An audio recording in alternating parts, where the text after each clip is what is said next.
Arrímese más al fuego, compadre, que la noche en este desierto de Chihuahua no perdona, y el frío se mete por las costuras del alma si uno no tiene una buena historia y un trago de mezcal para entibiar el pecho.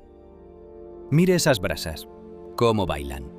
Parecen los ojos de los hombres que ya no están, o tal vez los de los cuacos que dejaron su aliento en las llanuras para que nosotros pudiéramos estar aquí hoy, contando sus hazañas. Hoy no le voy a hablar de generales con medallas de oro, ni de héroes que tienen estatuas en las plazas de mármol. No, señor. Hoy le voy a hablar de una lealtad que no cabe en los libros de historia, de una verdad que se quedó enterrada en el polvo de 1915, allá por el Cañón del Norte, donde las piedras todavía huelen a pólvora y a sangre seca cuando el viento sopla de cierto modo. Póngase cómodo y escuche bien, porque lo que le voy a contar le va a apretar el corazón como si fuera una cincha mal puesta. Imagine el escenario, compadre. El sol se está escondiendo tras las serranías, pintando el cielo de un rojo herida, de esos que parecen avisar que la muerte anda rondando. El campamento revolucionario está sumido en un silencio que pesa más que el plomo. No se oyen las guitarras, no se oyen las risas de la soldadesca después de la batalla. Solo se escucha el crujido de la leña y el resoplido de los animales cansados. Y allá, en el centro de ese ruedo de hombres endurecidos por la guerra, hay un poste de madera de encino hincado en la tierra, y a ese poste está amarrado un caballo. No era un caballo de esos que deslumbran la vista, no, señor. No era un alazán de crines de seda, ni un tordillo de esos que parecen hechos de nube. Le decían el descompuesto, y el nombre no le venía de a gratis. Tenía la estampa de un animal que ha vivido 3 vidas de castigo. Una oreja gacha por un sablazo viejo, el pelo de un color cenizo, que parecía que la misma tierra lo había reclamado antes de tiempo, y un caminar disparejo, como si siempre le doliera un secreto en las patas traseras. Era feo, compadre, ¿para qué le voy a echar mentiras? Pero tenía unos ojos. ¡Ah, qué ojos! Eran 2 pozos negros llenos de una sabiduría antigua, de esa que solo tienen los que saben que el mundo es un lugar traicionero. Frente a él, formando una línea de sombra y remordimiento, estaban 6 hombres con los Mauser ya preparados. 6 muchachos que apenas el día anterior le habían dado de comer puñados de maíz de su propia ración, que le habían acariciado el cuello buscando consuelo antes de la carga. Hoy, esos mismos muchachos tenían las mejillas mojadas por las lágrimas que no podían ocultar. Pero sus manos no temblaban, porque en la revolución, compadre, la orden de un superior se cumple, aunque el alma se le caiga a pedazos a uno. Del capitán Julián Valverde, un muchacho con los ojos inyectados de rabia y vergüenza, estaba a un lado, con la mano puesta en la cacha de su pistola, esperando el momento de dar la voz que pondría fin a la vida de su compañero. Lo habían sentenciado por traición. ¿Se imagina usted, compadre? Un caballo juzgado por traición. Decían los chismes del campamento y el informe de Valverde que en lo más recio de la carga contra los federales en el cañón, cuando el aire se llenaba de plomo y los gritos de los heridos hacían eco en las paredes de piedra, el descompuesto se había plantado. Se había negado a dar un paso más, quedándose tieso como si fuera de fierro, justo cuando la victoria estaba a la mano. Ese arranque de cobardía, como lo llamó Valverde, dejó al capitán expuesto al fuego enemigo. Lo hizo caer en desgracia frente a sus superiores, y según ellos, le dio tiempo a los federales para reagruparse y segar la vida de media compañía. Valverde, que se sentía humillado, que sentía que su honor de militar se le escurría entre los dedos, no tuvo piedad. Un caballo cobarde es peor que un soldado traidor, gritó frente al general cuando lo trajeron del campo de batalla. Y el general, un hombre que ya no tenía espacio en su alma para la duda, solo asintió con la cabeza y dijo: «Mátenlo al oscurecer, que todos vean lo que le pasa a los que se rajan cuando la patria los necesita». Pero escuche bien lo que le voy a decir, compadre, porque aquí es donde la verdad se separa de lo que los hombres cuentan para salvar su orgullo. La guerra es una neblina espesa, y a veces los ojos del hombre, cegados por la ambición y la adrenalina del galope, no ven lo que está justo frente a sus narices. Julián Valverde quería gloria. Quería llegar al galope con el sable en alto y entrar en los libros de historia. Pero el descompuesto no quería gloria. Él solo conocía el deber. Esa tarde en el Cañón del Norte, la polvareda era tan densa que apenas se podía respirar. El olor a azufre y a sudor de bestia lo invadía todo. La carga era un trueno de cascos contra el suelo seco. Valverde espoleaba al cuaco, le exigía las últimas fuerzas, le gritaba maldiciones para que volara sobre las piedras. Y el caballo iba dándolo todo, con el corazón queriéndole estallar en el pecho. Pero de repente, algo pasó en el instinto de ese animal. No fue miedo, compadre, nunca fue miedo. Bajo la capa de polvo fino, ahí donde la vista del hombre no llegaba por la prisa de matar, el descompuesto sintió un brillo distinto. Notó una vibración en la tierra que no era de caballos, sino de una trampa hecha por la mano del hombre. Apenas un hilo de alambre de cobre, casi invisible, que se conectaba con unas cajas de dinamita que los federales habían enterrado en el paso más angosto del desfiladero. Si el cuaco daba un paso más, si la pezuña rozaba esa muerte escondida, no solo el capitán Valverde volaría por los aires, sino que toda la columna de caballería que venía detrás, más de 500 hombres, se convertirían en humo y jirones de carne en un segundo. El caballo lo supo. Sintió el peligro con esa conexión que tienen las bestias con la tierra madre. Intentó avisar. Relinchó de una forma que parecía un grito humano, pero el capitán solo entendía de espuelas y de orgullo. Valverde le hundió los acicates en los ijares, le desgarró la piel exigiéndole el avance, pero el descompuesto se ancló. Se enterró en el suelo, soportando el dolor del castigo, aguantando el peso de un hombre que lo llamaba cobarde, mientras veía pasar a los lados las balas que zumbaban como avispas de fierro. Se quedó ahí, recibiendo el fuego, haciendo de escudo con su propio cuerpo para que el capitán no cayera, pero negándose a dar el paso que significaría la muerte de todos. En ese momento, Valverde, furioso por lo que creía un arranque de terror de su montura, se bajó del caballo maldiciendo su estampa, y en su ceguera golpeó al animal con la empuñadura del sable, mientras los federales aprovechaban la pausa para retirarse por una ruta que los rebeldes no conocían. Para Valverde, el culpable de que el enemigo se escapara era el caballo. Para los soldados que sobrevivieron porque el cuaco se paró, el culpable de su fracaso era ese animal descompuesto. Nadie vio la mina, nadie vio el alambre.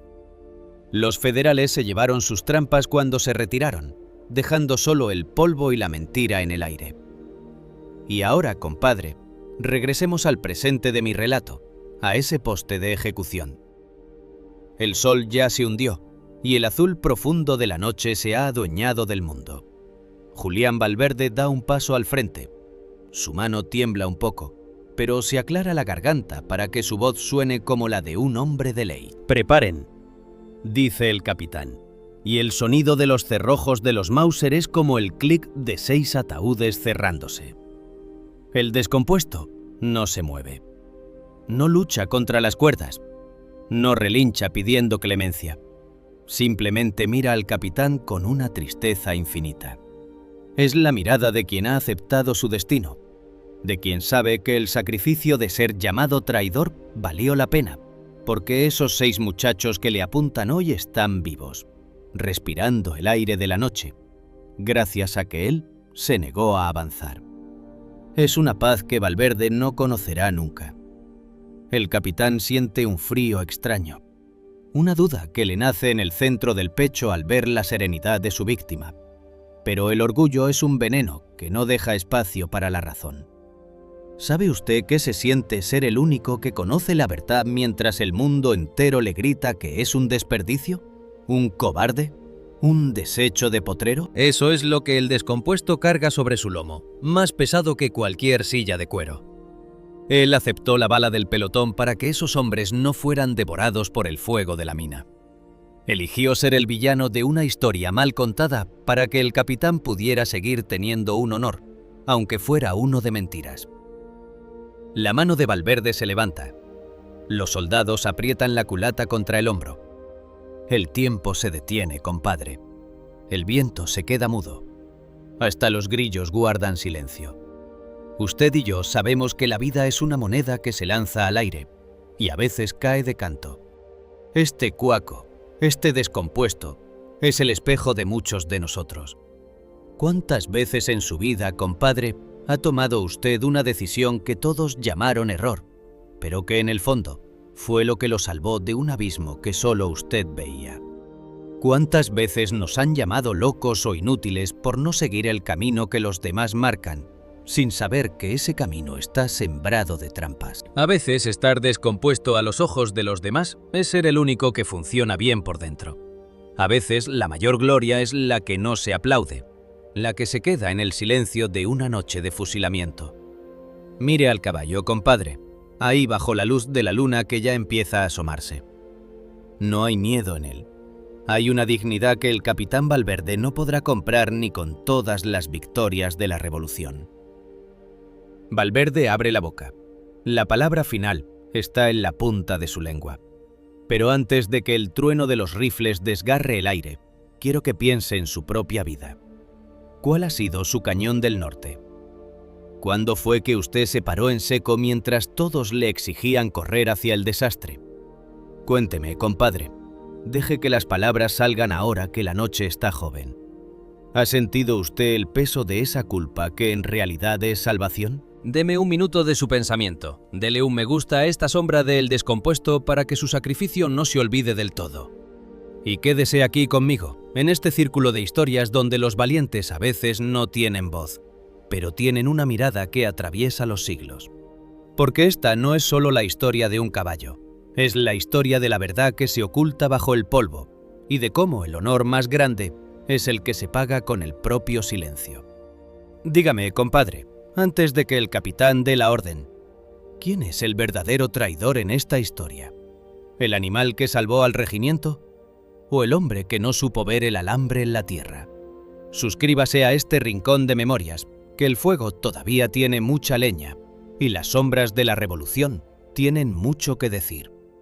Vamos a ver si el destino tiene una última carta bajo la manga para el descompuesto, o si la pólvora escribirá el punto final de esta leyenda. Porque en México, hasta para morir, hay que tener estilo. Y este cuaco tiene más de lo que todos esos hombres juntos podrán soñar jamás. Échele otra ramita al fuego, compadre, que la memoria es como una brasa que se apaga si uno no la alimenta con palabras. Acerque su jarro, que el café todavía tiene calor, y la historia del descompuesto apenas está echando raíces en la tierra de su entendimiento. Ya le conté el final, ese paredón injusto bajo la luna de Chihuahua. Pero para entender la fruta, hay que conocer primero la semilla, aunque sea una semilla que nació torcida. Usted sabe, compadre, que en las haciendas grandes del norte, como era la Purísima allá por los tiempos de don Porfirio, la perfección era la única ley. Si un potrillo no nacía con las patas como estacas de roble y el lomo derecho como regla de carpintero, no servía. Y así fue como llegó al mundo este animal que hoy nos ocupa. Fue una madrugada de esas en que el frío se clava en los huesos y la neblina parece un sudario sobre los potreros. La yegua, una alazana de buena sangre, parió con dificultad. Cuando el capataz, un hombre de corazón endurecido por el látigo, se acercó con el quinqué para revisar la cría, soltó una maldición que despertó hasta a los perros. El potrillo no era una belleza, compadre. Tenía el pelo color cenizo, un color indefinido que parecía el de la tierra después de un incendio. Pero lo peor estaba abajo. El casco delantero derecho nació hacia adentro, una deformidad que lo hacía verse como si estuviera pidiendo perdón por existir. «Un desperdicio de alfalfa», dijo el capataz, y ya iba por la pistola para terminar con el asunto, antes de que el patrón lo viera. Pero la naturaleza tiene sus propios planes, compadre, y esa vez El patrón, que andaba de buenas porque su mujer le había dado un hijo varón esa misma noche, ordenó que lo dejaran vivir, no más para ver si servía de carga para los peones. Así creció el descompuesto. Mientras los otros potrillos corrían por las laderas con la elegancia de los vientos, él se movía con una zancada pequeña y rancia. Su caminar no era un galope, era una especie de ritmo sincopado, un tacachitaca que hacía que los charros de la hacienda se burlaran de él. «Ese cuaco no corre, tropieza», decían entre risotadas de tabaco y aguardiente. Lo dejaron en los corrales del fondo, ahí donde se guarda lo que no tiene precio, lo que no tiene futuro. Pero espérese, compadre, que aquí es donde el destino empieza a barajar las cartas de otra manera. Vámonos ahora a un pueblito olvidado por la mano de Dios, en las faldas de la sierra, donde la pobreza no es una palabra, sino un hambre que ladra en el estómago todas las noches. Ahí vivía Mateo, un muchacho de manos grandes y ojos tristes, de esos que parecen que ya nacieron sabiendo que la vida es una cuesta arriba. Mateo no quería la guerra, compadre. Él quería ser campesino, quería ver crecer el maíz y casarse con la hija del boticario. Pero la desgracia tiene puntería. Su madre, una mujer que se había deshecho la vida lavando ropa ajena en el río, cayó enferma con esa tos de sangre que no perdona. La medicina costaba pesos de plata, que Mateo no tenía. Y en ese entonces, la revolución andaba quemando los horizontes. Pasaron los reclutadores del general Villa, prometiendo no solo tierras y libertad, sino un sueldo que para Mateo era una fortuna. «Si voy a la guerra, mi madre tendrá su medicina», pensó el muchacho. Se puso sus guaraches remendados, se amarró el zarape al hombro y se fue a presentar al cuartel, dejando su jacal con el alma rota pero la decisión firme. Cuando Mateo llegó al campamento de la División del Norte, los oficiales lo miraron de arriba a abajo. Lo vieron flaco, con la cara llena de polvo y el miedo asomando por las costuras de la camisa. No le dieron un fusil nuevo, ni un uniforme de gala. No, señor. A los que vienen de la nada les dan las sobras. Y cuando llegó el momento de repartir la remuda, el sargento de caballería, un hombre con cara de pocos amigos y una cicatriz que le cruzaba la mejilla como un camino de herradura, señaló al corral del fondo. «Aquel es el tuyo, muchacho», dijo el sargento, soltando una carcajada que sonó a vidrios rotos. Mateo caminó hacia el rincón más oscuro del potrero y ahí lo vio. Era el descompuesto. El caballo cenizo con el casco chueco lo miró con una calma que Mateo no esperaba. Los otros soldados, montados en caballos soberbios, se burlaron hasta que se les secó la garganta. «Miren nada más», gritaban. «El caballo roto para el muchacho roto. No sabemos cuál de los dos se va a caer primero. Si te persiguen los federales, Mateo, diles que te esperen, que tu cuaco todavía no termina de tropezar». Mateo no dijo nada. Se acercó al animal, le puso la mano en el belfo y sintió un calor que no venía del sol, sino de la sangre. Sintió que ese animal, al igual que él, era un sobreviviente de la indiferencia. El caballo le lamió la palma de la mano, salada por el sudor de la marcha, y en ese momento se selló un pacto que no necesitaba de firmas ni de testigos. «Tú y yo, compañero», susurró Mateo al oído de la bestia. «Tú y yo sabemos lo que es que nadie dé un centavo por nosotros». Los primeros días de marcha fueron un tormento, compadre. Usted sabe lo que es el desierto, un zarpazo de calor por el día y un hielazo que te quema la piel por la noche. Los caballos de los capitanes, los alazanes y negros de pura sangre, galopaban con una arrogancia que levantaba polvaredas inmensas. Mateo, el descompuesto, iban siempre a la cola, aguantando la tierra que los otros dejaban, soportando las burlas constantes. El caballo caminaba con ese paso necio, ese taca-chitaca que parecía que se iba a desarmar en cada metro. Pero aquí es donde la sabiduría de la necesidad se impone a la soberbia del ojo, compadre. Escuche bien. Mateo que pasaba horas enteras sobre el lomo del cenizo, empezó a notar algo que los demás, en su prisa por ser héroes, pasaban por alto. Como el descompuesto tenía el casco chueco, su forma de pisar no era ciega. Para no perder el equilibrio, el animal había aprendido a tantear el terreno con una delicadeza de cirujano. Donde los otros caballos se lanzaban al galope, confiando en su fuerza, y a veces rompiéndose una pata en un agujero escondido o resbalando en una piedra suelta, el descompuesto probaba la firmeza de la tierra. Su cojera le daba un sexto sentido. Era como si el caballo leyera el suelo con la pata delantera, sintiendo las grietas, las rocas falsas, las trampas del camino. En las noches junto al fuego, mientras los otros soldados hablaban de conquistas y de botines de guerra, Mateo se sentaba a solas con su caballo. Le quitaba la silla con un cuidado que los demás reservaban para sus armas. Le limpiaba el casco torcido, le sobaba los tendones de la pierna mala y le hablaba de su madre, de la medicina que ya había mandado comprar con su primer sueldo, de la esperanza de volver a ver el maíz crecer. «Dicen que estás roto, Prieto», le decía Mateo, dándole un trozo de piloncillo que había guardado de su ración. «Dicen que no sirves, pero yo veo cómo caminas. Tú no vas distraído como los de ellos. Tú sabes dónde pisas. Eres el único que de verdad conoce el camino porque te cuesta cada paso». Y era cierto, compadre. En los desfiladeros de la sierra, donde el sendero es apenas una línea de muerte junto al abismo, el descompuesto era el más seguro. Mateo veía cómo los caballos finos se asustaban con el brillo del granito o el crujido de la grava, mientras que el cenizo seguía su marcha, rancia pero firme, sintiendo el alma de la montaña bajo su casco deforme. Poco a poco el desprecio de Mateo por su propia suerte se fue convirtiendo en una especie de orgullo silencioso. Empezó a darse cuenta de que su condición de paria, de carne de cañón montada en un desperdicio de hacienda, le daba una libertad que los generales no tenían. Nadie esperaba nada de ellos, nadie los vigilaba. Eran sombras entre la polvareda de la revolución. Pero la guerra, compadre, no perdona la humildad. La guerra necesita carne, y tarde o temprano, hasta el más pequeño de los hombres es llamado al centro del baile. Mateo lo sabía.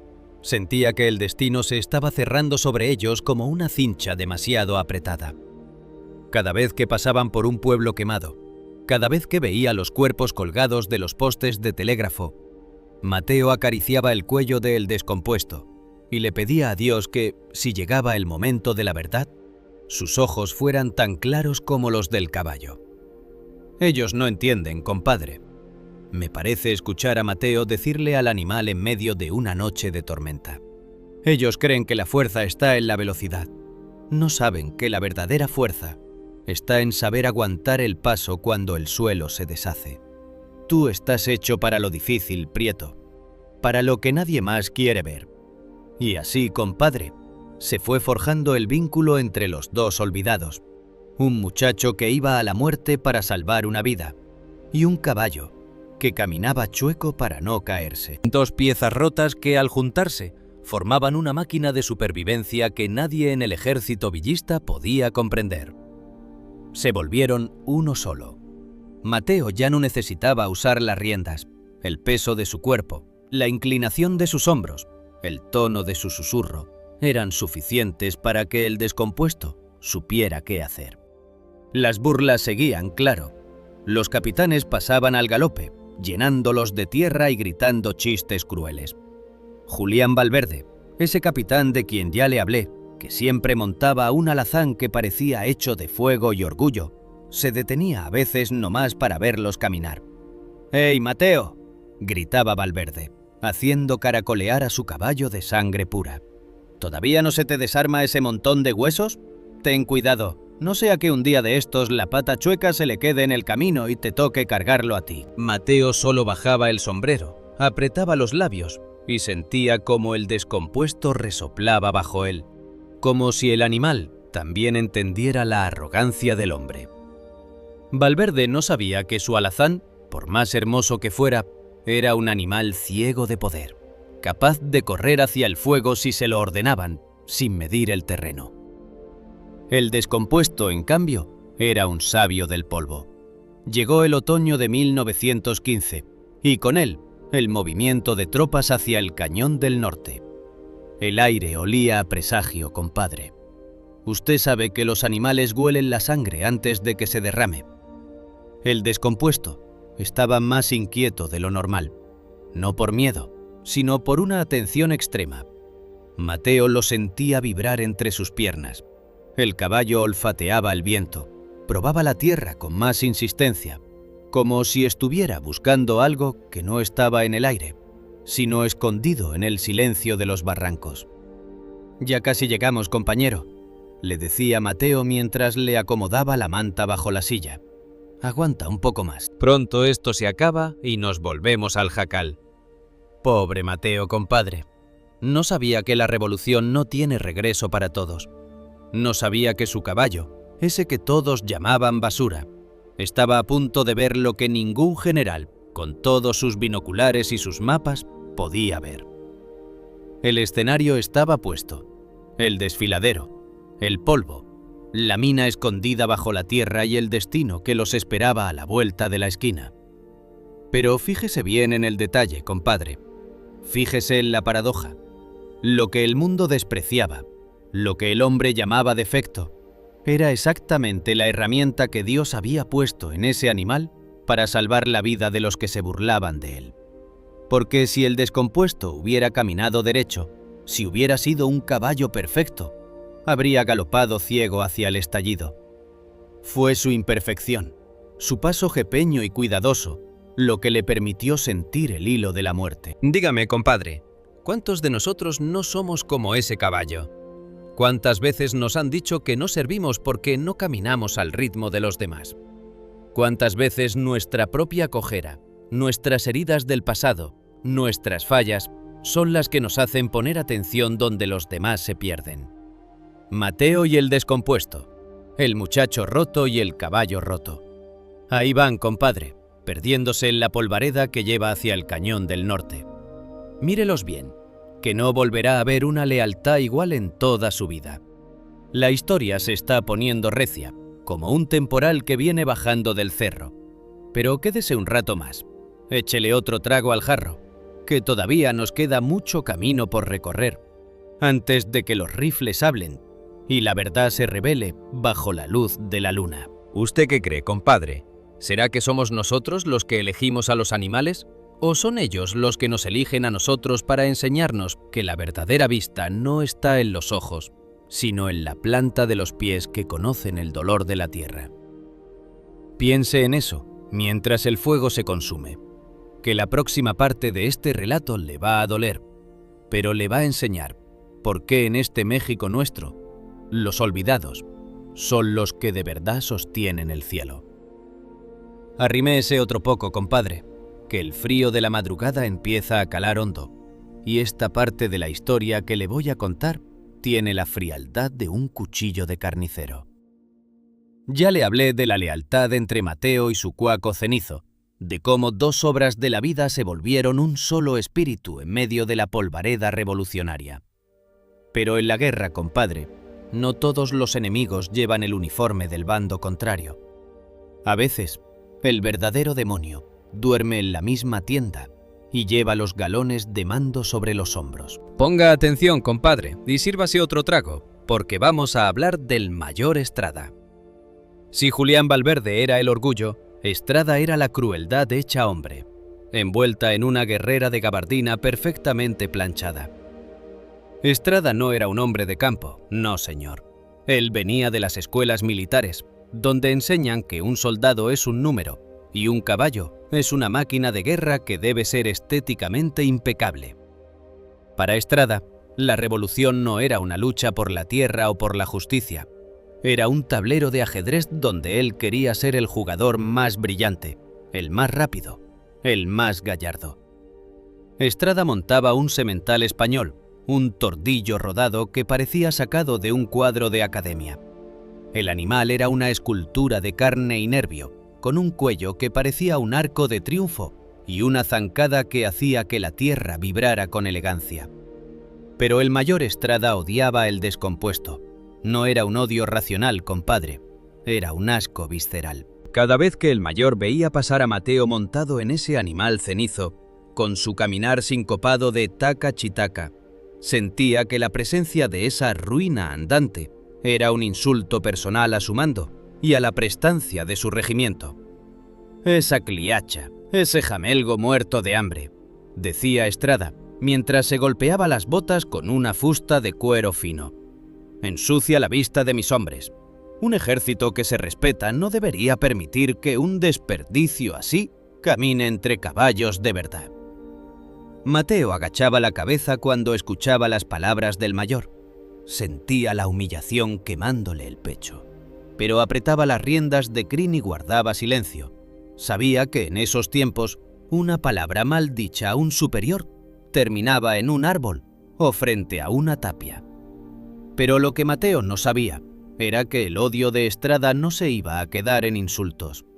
El mayor estaba buscando la forma de limpiar su vanguardia de esa mancha gris, y la oportunidad le llegó de la manera más oscura posible. Era marzo de 1915. El regimiento avanzaba hacia el Puente de las Sombras, un paso estratégico que cruzaba un barranco profundo donde el río, en esa época, no era más que un hilo de lodo y piedras afiladas. El puente era una construcción de madera y piedra, vieja pero sólida, y los federales lo habían dejado atrás en su retirada. Sin embargo, los informes decían que el paso estaba sembrado. Los ingenieros de los federales no eran tontos. Habían dejado trampas, minas de dinamita ocultas bajo los tablones o enterradas en el acceso de tierra. El mayor Estrada detuvo a la columna a unos 500 metros del puente. El sol caía a plomo, compadre, de esos soles que hacen que el aire se ondule sobre la tierra seca. Los hombres sudaban bajo los sombreros, el olor a cuero rancio y a bestia cansada lo llenaba todo. El silencio era tenso, solo roto por el roce de las cananas y el resoplido de los caballos. Estrada llamó a Mateo al frente. El muchacho se acercó con el prieto, sintiendo cómo los ojos de todo el regimiento se clavaban en su espalda. El caballo cenizo, como si presintiera la maldad, caminaba con las orejas gachas, probando el suelo con más cautela que nunca. Su paso de descompuesto hacía un ruido seco sobre la costra de salitre del camino. «Muchacho», dijo Estrada sin mirar a Mateo a los ojos, sino observando el puente con unos binoculares que brillaban bajo el sol. «Me han dicho que tu cuaco es muy especial. Dicen que nada lo asusta y que camina donde otros no se atreven». «Es un buen animal, mi mayor», respondió Mateo con la voz seca por el polvo y el miedo. «Solo es que sabe cuidarse». «Perfecto». Estrada bajó los binoculares y mostró una sonrisa que no llegó a sus ojos fríos como el mármol. «Como es tan cuidadoso, tú y tu joya irán a la vanguardia. Cruzarán el puente primero. Queremos ver si el terreno es firme para los caballos de verdad que vienen detrás». Un murmullo recorrió las filas de los soldados. Todos entendieron la orden, compadre. No era una misión de reconocimiento. Era una sentencia de muerte. Estrada estaba usando a Mateo y a el descompuesto como un detector de minas humano. Quería que el peso del caballo cenizo hiciera estallar cualquier trampa para que sus preciosos alazanes y su tordillo español pudieran pasar sin riesgo. Era una traición al uniforme, una cobardía disfrazada de táctica militar. Mateo sintió que el mundo se le desmoronaba. Miró hacia el puente, que a la distancia parecía una boca de sombras esperando para devorarlo. Miró a sus compañeros, hombres con los que había compartido el jarro de café y la manta en las noches de sierra.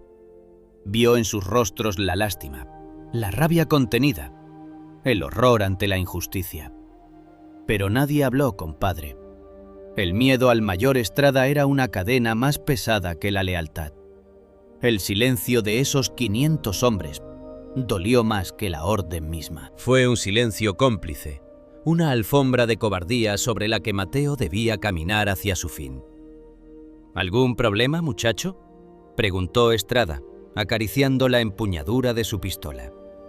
¿O es que tu caballo también es cobarde como dicen algunos? Mateo tragó saliva. Sintió el sudor frío corriéndole por la columna vertebral. Podría haberse negado. Podría haber saltado del caballo y echado a correr hacia el barranco. Pero sabía que Estrada le dispararía por la espalda antes de que diera 3 pasos. Miró el cuello de su caballo, vio la cicatriz vieja en la oreja y sintió que el prieto vibraba bajo él. El animal resopló, un sonido hondo, y golpeó el suelo con su casco torcido como si le dijera: «Aquí estoy, compañero, no nos vamos a rajar». «Ningún problema, mi mayor», dijo Mateo, irguiendo la espalda lo más que pudo con el alma rota. «Vamos a cruzar». Mateo le dio un apretón suave a los ijares del caballo y empezó el camino hacia el puente. La polvareda que levantaban era pequeña, una nubecita gris que lo seguía como un fantasma. Atrás, el regimiento se quedó inmóvil, como una estatua de bronce bajo el sol. Estrada se quedó montado en su tordillo, con una expresión de satisfacción que le daba asco hasta a las piedras. Cada paso, compadre, se sentía como un siglo. Imagine el silencio. Solo se escuchaba el tacachitaca del caballo cenizo, el sonido rítmico de la pezuña defectuosa contra la tierra seca. Taca, chi, taca. Mateo llevaba el fusil cruzado a la espalda, las manos en las riendas, flojas, dejándole toda la iniciativa al animal. En su mente, el muchacho se despedía de su madre. Esperaba que el dinero que había mandado hubiera llegado a tiempo para la medicina.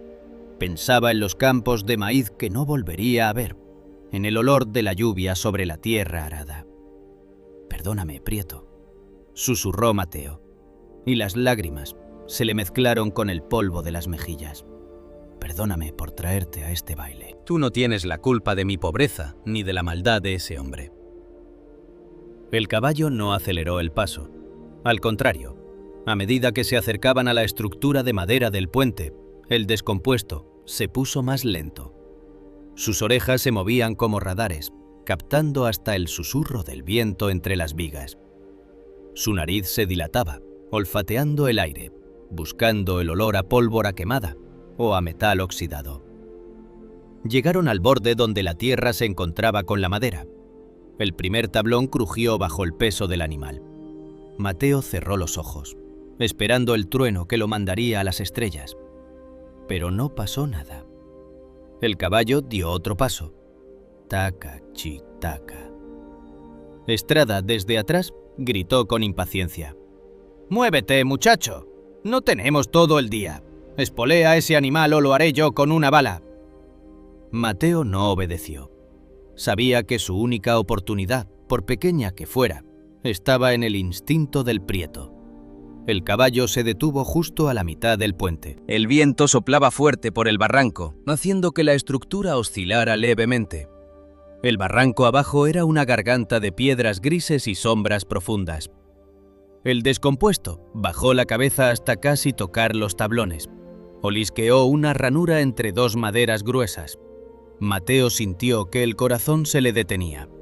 Vio, o creyó ver, un hilo de cobre casi invisible que cruzaba por debajo de la madera, conectado a una carga de dinamita que colgaba de la viga central.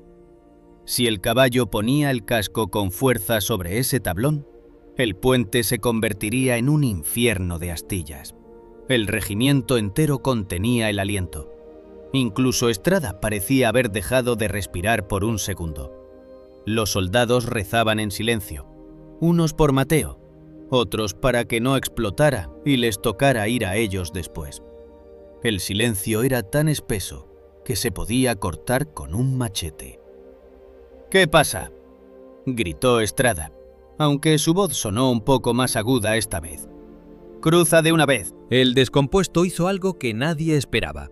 En lugar de avanzar, retrocedió 2 pasos con una agilidad que nadie le conocía. Luego, con un movimiento preciso, saltó por encima del tablón sospechoso, cayendo en la parte más firme de la piedra del otro lado del pilar central.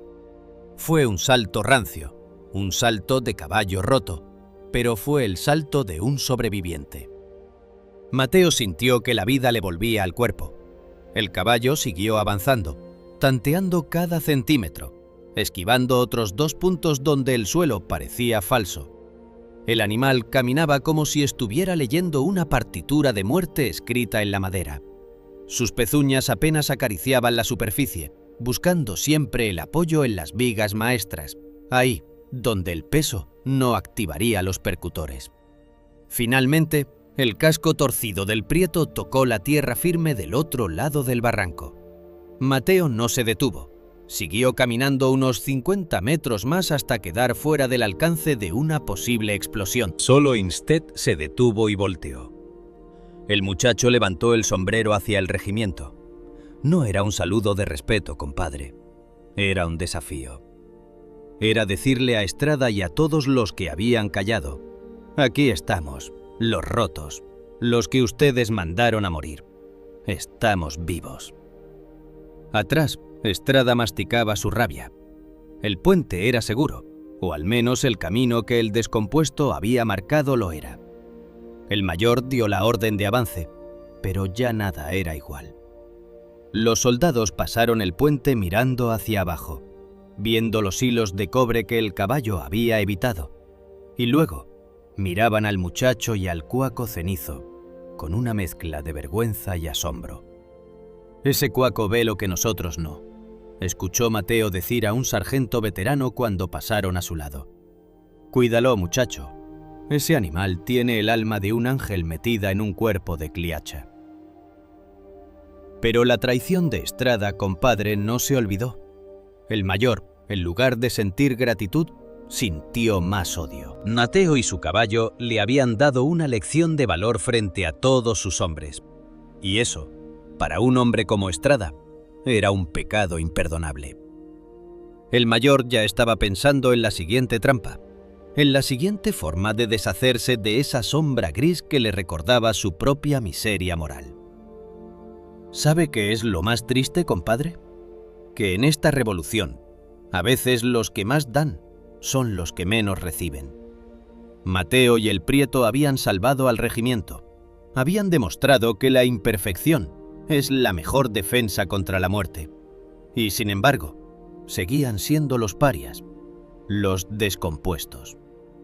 Dígame usted, compadre, ahora que el fuego está bajando y las sombras se alargan, ¿cuántas veces ha visto usted que al hombre que hace el trabajo sucio, al que arriesga el pellejo para que otros pasen seguros, lo dejen solo al final del camino?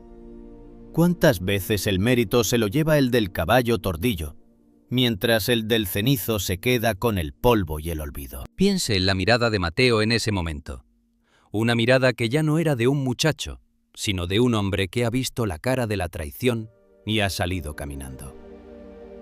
El puente quedó atrás, pero el verdadero desfiladero apenas comenzaba. La sombra del capitán, como dice el título de esta parte, se hacía más larga y más oscura sobre ellos. Quédese conmigo, compadre. No se me duerma, que la historia se va a poner todavía más recia. Vamos a ver cómo ese odio del mayor Estrada se convierte en el lazo que llevará el descompuesto hasta ese poste de fusilamiento donde empezamos este relato. Porque en la guerra, compadre, la nobleza a veces se paga con sangre. Y la verdad es un camino que pocos se atreven a cabalgar. Suscríbase, compadre, y comparta este fuego, que el relato de la lealtad y el sacrificio todavía tiene muchas leguas por delante. ¿Usted cree que el mayor Estrada se saldrá con la suya? ¿O será que el destino tiene preparada una vuelta de tuerca en este camino de espinas? Vamos a verlo. Acerque su ganco, compadre, y no deje que la lumbre se nos apague, porque hemos llegado al momento donde el cielo y el infierno se dieron la mano en aquel cañón del norte. ¿Siente ese viento que corre ahorita entre los huizaches? Así de helado se puso el aire aquel mediodía de 1915, aunque el sol estuviera rajando las piedras. El tiempo, compadre, es un animal que a veces se detiene para dejarnos ver la verdad, y lo que pasó en el puente de las sombras es algo que se quedó grabado en las rocas de ese barranco para siempre. Imagine el estruendo, compadre. El aire estaba preñado de un olor que no era de este mundo. Una mezcla de azufre, sudor de hombre asustado y ese aroma metálico que suelta la sangre antes de ser derramada. La división del norte estaba ahí, agazapada, esperando el toque de clarín que daría inicio al degüello. 500 jinetes, compadre. 500 centauros con las cananas cruzadas y el alma en un hilo, montados en animales que piafaban porque ellos también sabían que el baile iba a empezar. El mayor Estrada, aquel hombre de corazón de piedra y uniforme impecable del que ya le hablé, estaba al frente. Su tordillo español bufaba, lanzando espuma por el belfo, tan orgulloso como su dueño. Estrada desenvainó el sable y el brillo del acero pareció cortarle la cara al sol. «¡Por la causa, muchachos! ¡A galope tendido!», gritó. Y su voz no era de hombre, era un rugido de ambición. El clarín soltó su nota más aguda, esa que se le mete a uno en el ombligo y le hace apretar los dientes. «¡Vámonos!». El tropel fue un trueno que bajó del cerro. Imagine la polvareda, compadre, una cortina gris que lo borraba todo, donde solo se veían los sombreros de ala ancha y los cañones de los Mauser asomando como colmillos de fierro. En medio de ese torbellino de muerte iba Mateo montado en el descompuesto. El caballo cenizo iba con su paso de siempre, ese tacachitaca que parecía que se le iban a saltar los pernos, pero iba firme. Mateo sentía el calor del animal entre las piernas, sentía su respiración agitada, pero algo no estaba bien, compadre.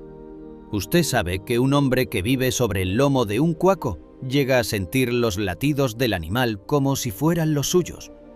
Y Mateo sintió que el corazón del prieto se había vuelto un tambor loco, un ritmo que no era de carrera, sino de alarma. A escasos 50 metros del puente, justo cuando la carga de caballería era una avalancha que nadie podía detener, el descompuesto hizo algo que nadie, ni el mismísimo diablo, habría esperado. De repente el caballo se salió de la línea. No fue un tropiezo, compadre, fue un volantazo del destino. El cenizo empezó a dar vueltas en redondo, como si un remolino invisible lo hubiera atrapado. Los otros jinetes pasaban a los lados gritando maldiciones, casi arrollándolos. Mateo tiraba de las riendas de crin, desesperado, sintiendo que la vergüenza le quemaba más que las balas que ya empezaban a zumbar desde las posiciones federales. «¡Arre, Prieto, muévete, por tu madre!», gritaba Mateo, y las lágrimas se le salían de los ojos, mezclándose con la tierra de su cara. Pero el caballo no obedecía. El descompuesto se plantó de manos, relinchando hacia el cielo de una forma que le erizó la piel a los que iban cerca. Sus patas delanteras golpeaban el aire, buscando defenderse de algo que nadie más veía. Mateo le hundió las espuelas en los ijares, le desgarró el cuero con el acero, buscando obligarlo a la carga. El muchacho sentía que su honor se hacía pedazos frente a todo el regimiento. A lo lejos, el mayor Estrada, que ya iba cruzando el primer tramo del puente, volteó la cara. Su rostro, compadre, era una máscara de odio puro. «¡Maldito cobarde! ¡Fusilen a ese desertor!», bramó Estrada sobre el ruido de los disparos. «¡Maten al muchacho y a la cliacha!». Mateo escuchó la orden.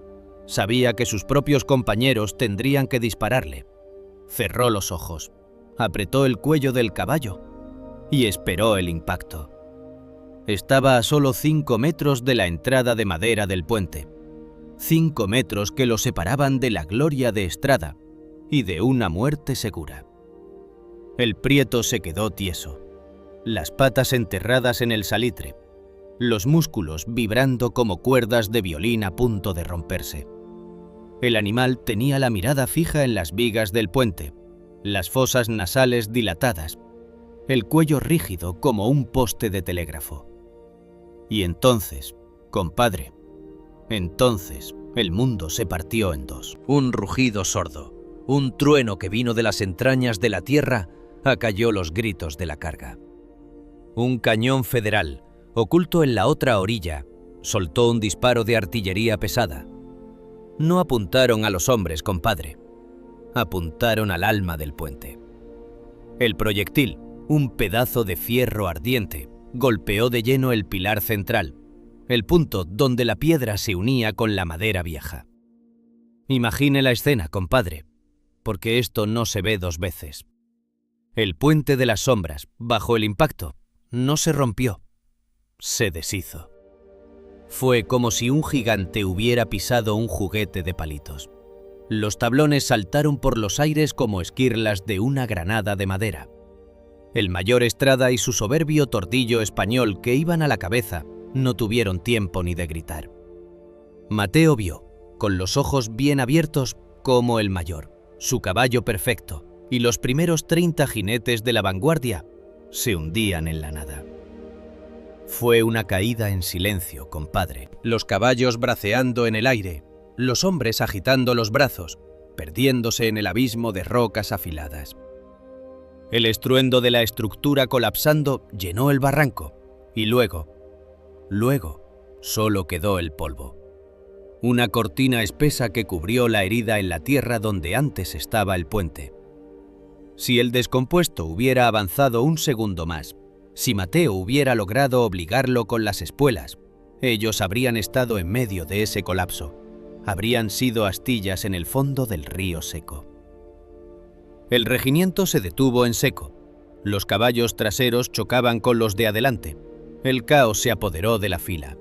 Los hombres miraban el vacío, aterrorizados, mientras el polvo empezaba a sentarse.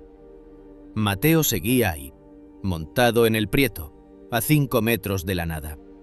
Sus espuelas estaban bañadas en la sangre del caballo, una sangre que él mismo le había sacado por no entenderlo. El muchacho se bajó del caballo, con las piernas temblándole como si fueran de papel. Se acercó a la cabeza del descompuesto. El animal ya no luchaba. Estaba quieto, con la cabeza baja, respirando con un silbido ronco. Mateo le puso la mano en los belfos y sintió que el caballo estaba ardiendo. Entonces lo comprendió todo, compadre.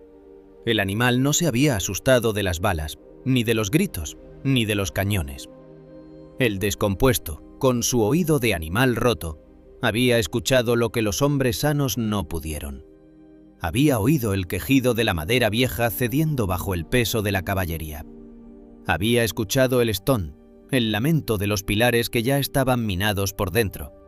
Sus fosas nasales habían detectado el olor acre de la pólvora de los federales que acechaban del otro lado, midiendo el momento exacto para soltar el cañonazo.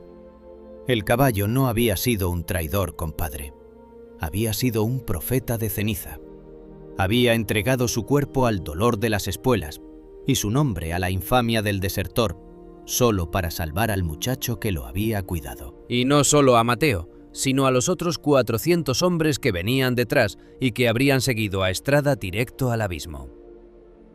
«Perdóname, Prieto, perdóname», sollozó Mateo, abrazando el cuello del caballo sin importarle que todo el ejército lo viera.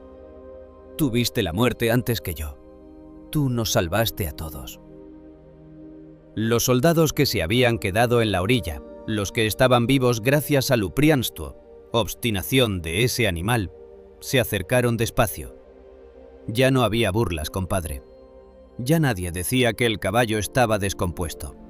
Miraban al animal con un respeto religioso. Vieron las marcas de las espuelas en sus ijares y bajaron la cabeza, sintiendo en su propia carne el peso de esa lealtad que no entiende de palabras, sino de actos. Pero escuche bien, compadre, que la tragedia es una sombra que no se quita fácil. Aunque el Prieto los había salvado, la orden de Estrada ya estaba dada en el aire. Y en el ejército villista de aquel entonces, la palabra de un mayor, aunque estuviera muerto en el fondo de un barranco, seguía siendo ley hasta que otro la revocara. La maquinaria del juicio militar ya se había puesto en marcha, y la cobardía de no avanzar en la carga era una mancha que solo se limpiaba con plomo, según los reglamentos de la guerra. Mateo miró hacia atrás. Vio a Julián Valverde, el otro capitán, acercándose con la cara sombría. La victoria se había convertido en un funeral. El puente ya no existía y el regimiento estaba cortado a la mitad. «Es un héroe, mi capitán», gritó un sargento, señalando a Mateo y al Prieto. «Si no fuera por este cuaco, todos estaríamos allá abajo con Estrada». Valverde miró el abismo y luego miró al caballo cenizo. Sus ojos se encontraron con los del descompuesto. ¿Qué vio ahí, compadre? Solo Dios sabe. Tal vez vio su propia muerte reflejada en esos ojos oscuros. Tal vez vio una nobleza que él nunca alcanzaría. Pero Valverde era un hombre de orden, un hombre que temía la furia del general Villa si no se cumplían las formas. Lo que sea que haya hecho el animal, no borra que desobedeció una orden de carga, dijo Valverde, pero su voz no tenía fuerza. Era un susurro de hombre derrotado por la lógica de la guerra. Llévenlo al cuartel. Que el general decida. Así fue como el Salvador se convirtió en prisionero. Mateo y el descompuesto fueron llevados bajo escolta, no con laureles, sino con el lazo al cuello. El camino de regreso fue un desfile de silencios. Los soldados que pasaban al lado del caballo le tocaban el anca, como quien toca una reliquia, pero nadie se atrevía a desatarlo. Mateo iba a pie, jalando al Prieto por el cabresto. Ya no lo montaba. Sentía que no era digno de estar sobre el lomo de un animal que le había dado la vida. El caballo caminaba con su paso de siempre, taca-chi-taca, pero esta vez el ritmo sonaba a marcha fúnebre. ¿Se da cuenta de la injusticia, compadre? El mundo es un lugar al revés. El que ve la mina, el que huele el peligro, el que salva a la manada, es el que termina en el corral de los sentenciados. El descompuesto no se quejaba. Seguía moviendo las orejas, atento a los ruidos del desierto, cuidando el paso de Mateo incluso mientras lo llevaban hacia el paredón. Échele el último trago al jarro, compadre, que hemos llegado al borde del final.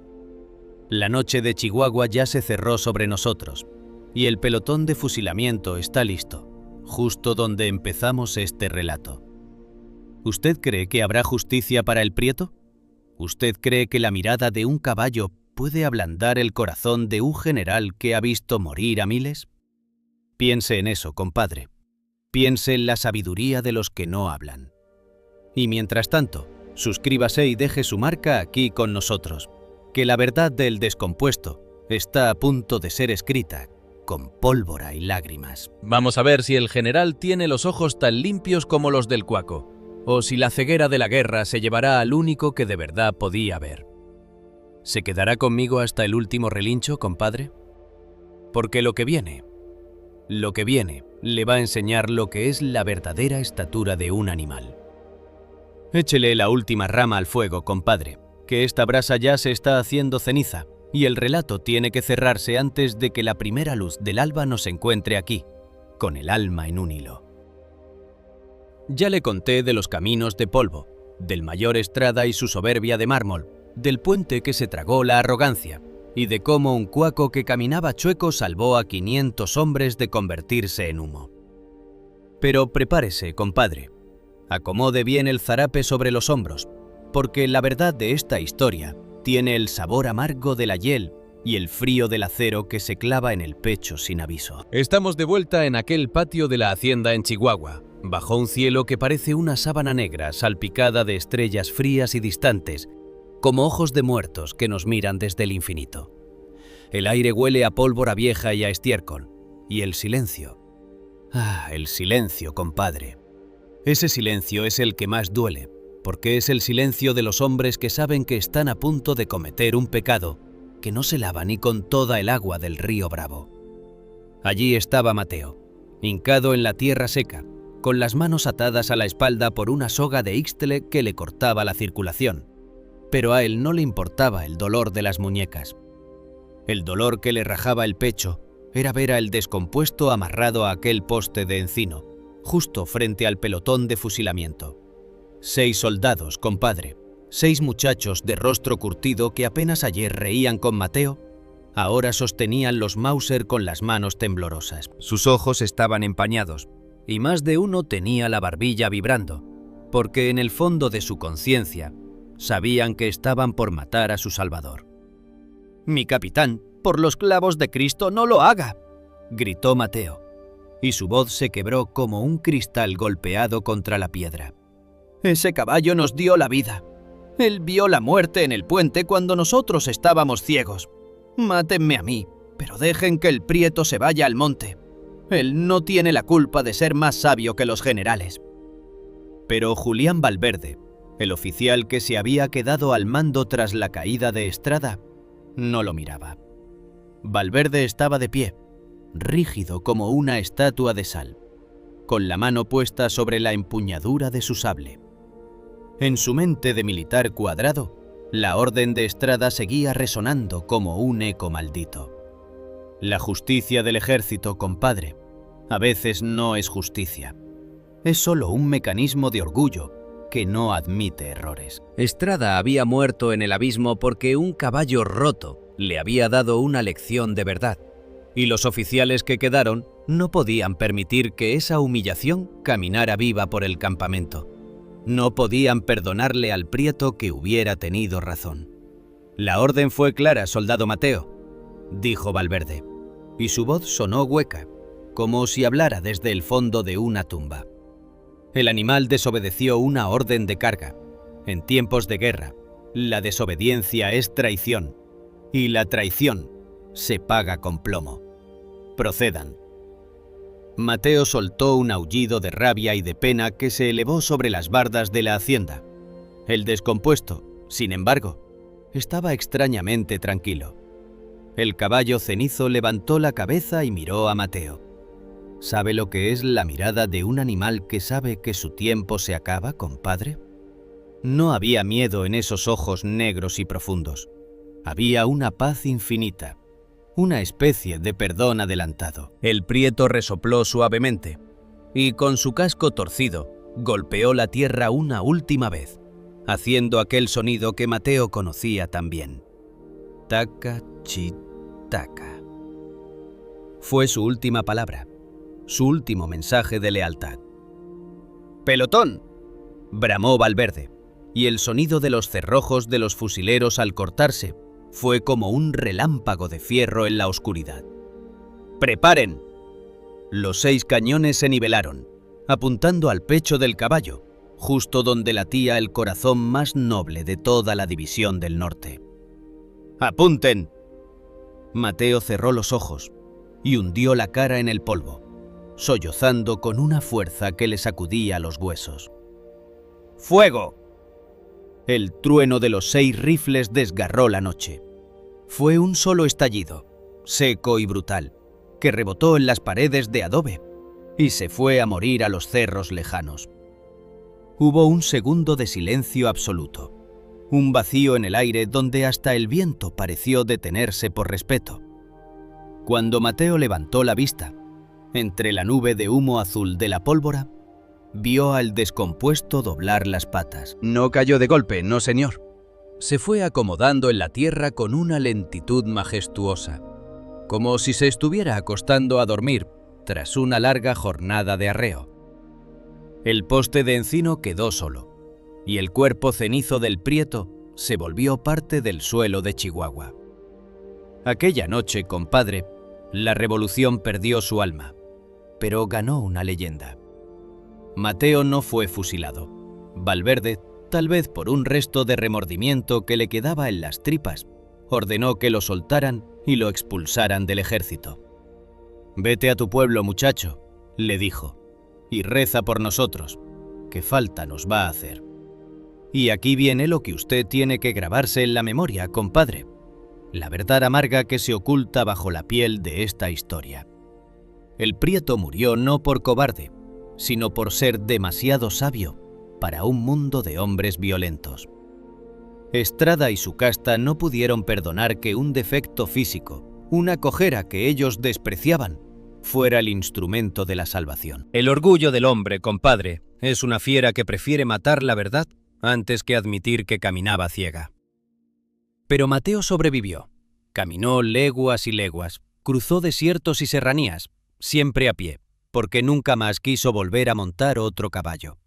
Decía que sus pies ahora tenían que sentir la tierra por los dos, por él y por el prieto. Mateo llegó a viejo, compadre. Se volvió uno de esos ancianos de piel curtida como higuera y manos que tiemblan con el peso de los recuerdos. Y fue él, sentado en los portales de los pueblos, al calor de un cigarro de hoja, quien empezó a contar la historia.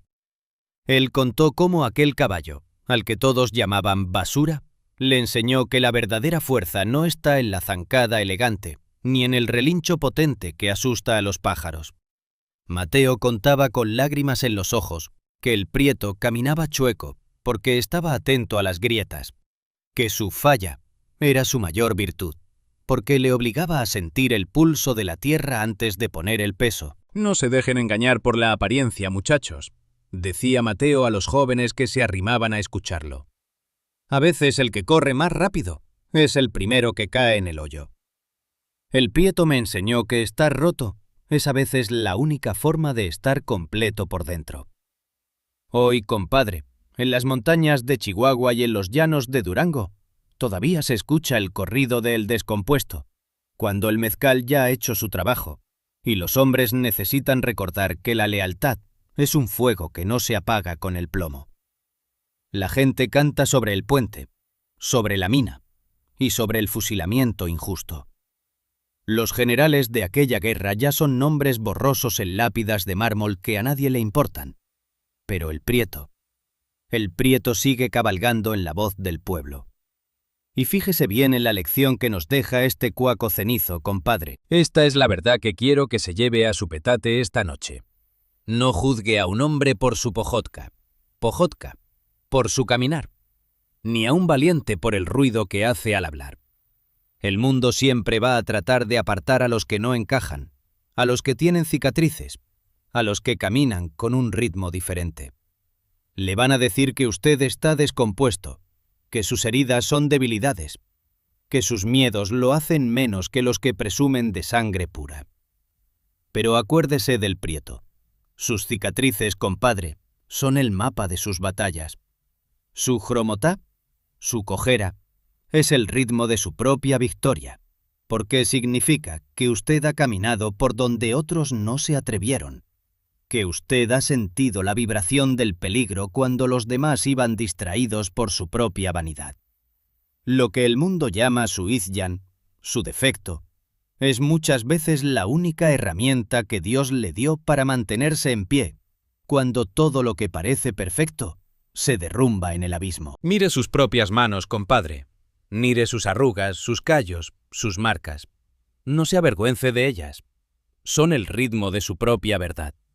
Si usted camina despacio, si usted tantea el suelo, si usted se ha parado alguna vez cuando todos le gritaban que corriera, siéntase orgulloso. Usted es de la estirpe del descompuesto. Usted es de los que ven el alambre en el polvo y el estón de la madera antes de que el puente se caiga. La historia del caballo cenizo nos enseña que el triunfo no siempre es llegar primero, ni recibir la medalla, ni entrar al galope en la ciudad conquistada. A veces, el triunfo más grande es quedarse en silencio frente al pelotón, sabiendo que uno hizo lo correcto, sabiendo que uno salvó a la manada a costa de su propio pellejo. La gloria del prieto no está en el cielo de los caballos, está en cada hombre que hoy respira, porque él se negó a dar un paso en falso. Mateo murió hace muchos años. Dicen que lo enterraron cerca de una vereda por donde pasan los arrieros. Dicen que en su tumba no pusieron una cruz de madera, sino una piedra gris, del color del pelo de su caballo. Y cuentan los que pasan por ahí de noche, cuando la luna está llena y el viento sopla desde el cañón del norte, que se escucha un eco rítmico en la distancia. No es el galope de un alazán de guerra, no, señor. Es un paso rancio, un caminar cuidadoso y necio que golpea la piedra con una sabiduría de siglos. Taca, chi, taca. Es el espíritu del prieto, compadre, que sigue recorriendo la sierra, cuidando que los que vienen detrás no pisen donde no deben. Es el recordatorio de que los olvidados nunca se van del todo mientras haya alguien que cuente su verdad. Así que ya lo sabe, compadre. Cuando alguien le diga que usted no sirve, cuando le apunten con el dedo por sus fallas, cuando traten de usarlo de detector de minas en los puentes de la vida, acuérdese de esta historia. Sus defectos son sus defensas. Su ritmo es su salvación. Y su lealtad es lo único que se va a llevar cuando la música se acabe y le toque presentarse ante el gran caporal del universo. Váyase a descansar, compadre. Deje que el fuego se haga ceniza, que la historia ya entró en su corazón y ahí se va a quedar a vivir. Mañana, cuando se suba a su cuaco o cuando camine por la vereda, sienta el suelo, escuche la madera y acuérdese de que estar descompuesto es a veces la única forma de estar verdaderamente vivo. Gracias por su tiempo, compadre. Gracias por escuchar al cronista. Suscríbase a este rincón de sombras y verdades, que mientras haya leña y un poco de mezcal, las leyendas de nuestra tierra nunca van a morir. Que el prieto cuide sus pasos en la oscuridad y que sus cicatrices lo lleven siempre por el camino de la victoria, aunque sea una victoria que solo usted y las estrellas conozcan. Vámonos, que la noche ya dio lo que tenía que dar.